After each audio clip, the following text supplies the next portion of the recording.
So it was doing pretty good. There's that little thing in there. So that one's a no-go. He's really going for it too. I don't know what kind of worm that is. Does anyone know what kind of worm that is? But it was starting to be okay.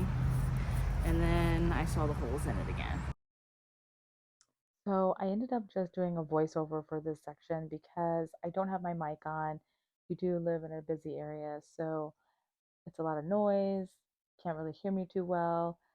So I decided to just do a voiceover for a little bit of the video. I was able to get some good sized sweet potatoes. That one that you saw in the beginning that had that weird little orange yellowish worm in there, I'm not eating that one.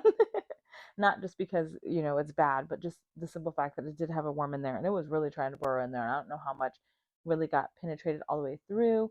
It was having a hard time getting through because it's not soft yet because it's a sweet potato and they're hard in the ground.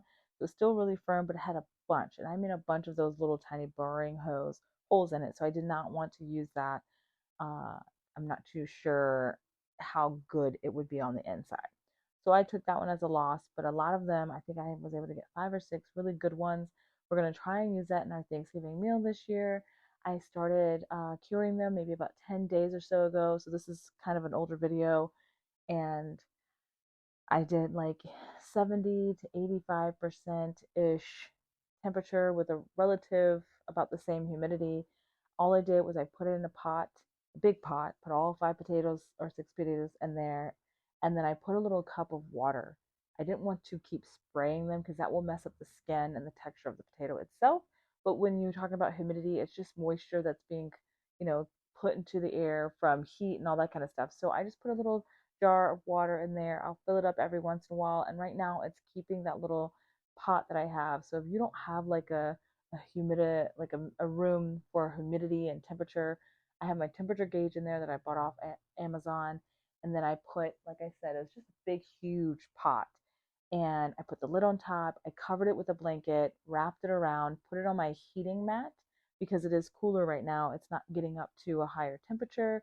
So I wanted it about 70 to 80 something, and it seems to be doing really well. And not putting it directly on the heat mat makes it so that it's not like 90 degrees, but placing it on a blanket that's kind of thick allows it to kind of keep some of that more heat in there. It kind of insulates that heat, so it's staying about 80, and then the humidity is about the same. So that's about 10 days. Right now, I'm trying to dig to make sure. Usually, you would do this with actually a fork instead of a shovel, but I don't have that kind of a tool. If you haven't noticed, I don't have a lot of tools. The tools that I have is usually my hands, a small trowel. I do have an auger, but I haven't really used it that much. I don't know if it's just me. I know a lot of people rave about them, they enjoy them, but I'm not really digging a lot of massive holes in the ground just yet. I may never use my auger. My husband bought it for me as a gift, and I haven't really used it since the first year that he bought it for me, either a year or two ago. And I just good old fashioned shovel in my hands, just digging in the dirt. That's the best that I've been able to use as far as tool wise goes. I do have a tiller that I have used when I was first prepping certain areas of our of our landscape, but I haven't really had to use that. Now I mainly use that tiller to get off topic here. Was to the left of that bed was a giant mound, and I mean it was maybe 5 or 6 feet high of soil because we had our driveway placed, and they just put the soil right back there instead of spreading it around, which may have been a better idea, but then probably not because I had a lot of sticks and debris from a tree that used to be there. In any case, I went ahead and that's the only other tool that I have for that. That I went ahead and bit the dust, bought a tiller so I can get all of that extra soil that's mound up, started growing grass because it took me forever to get it done. And I finally got that area completely flat and spread around. To give you reference, this is my hand. So this is the largest one, which is absolutely massive. It had a worm growing in it, which I killed. I guess not growing in it, but like burrowing inside. I mean, I guess it's delicious enough for it to want to eat it. But with all these tiny holes, I am not gonna eat that. The one that looks the best and the least tainted, I guess you could say, is probably these two. This one has a little bit of a hole, I think. It just has like a crack right here, and that's it. Um, Other than that, it looks pretty good, to be honest. This one, it's really tiny, but it's got a lot of punctures on it as well.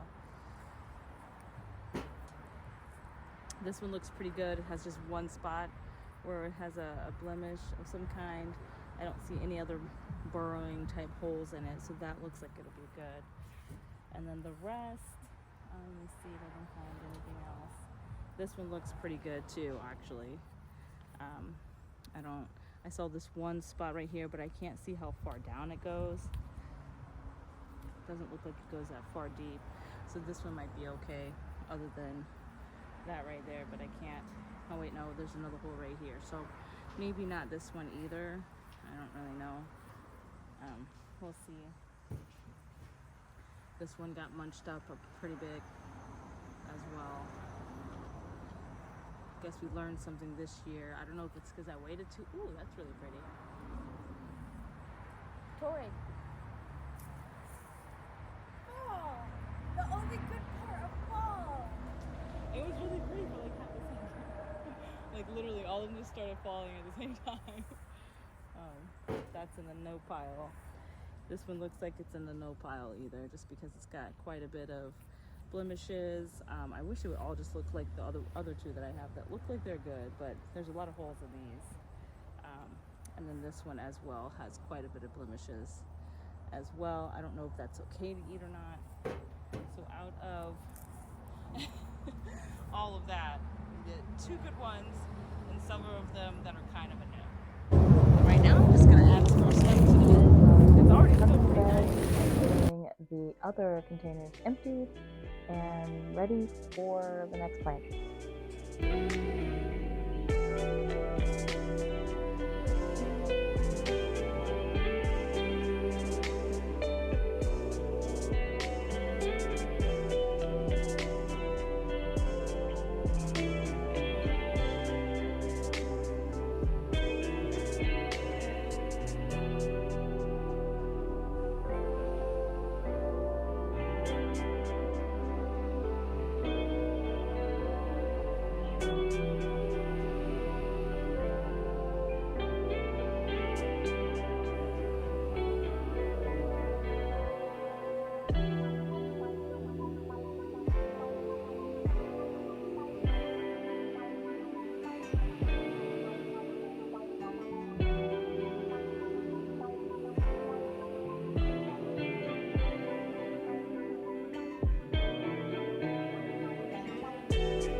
These come in handy.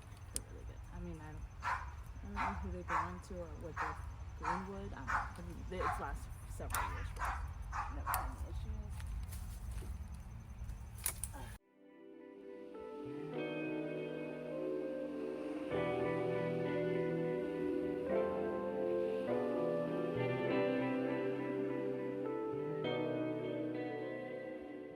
That's it. I'll see you in the next one. Bye, guys.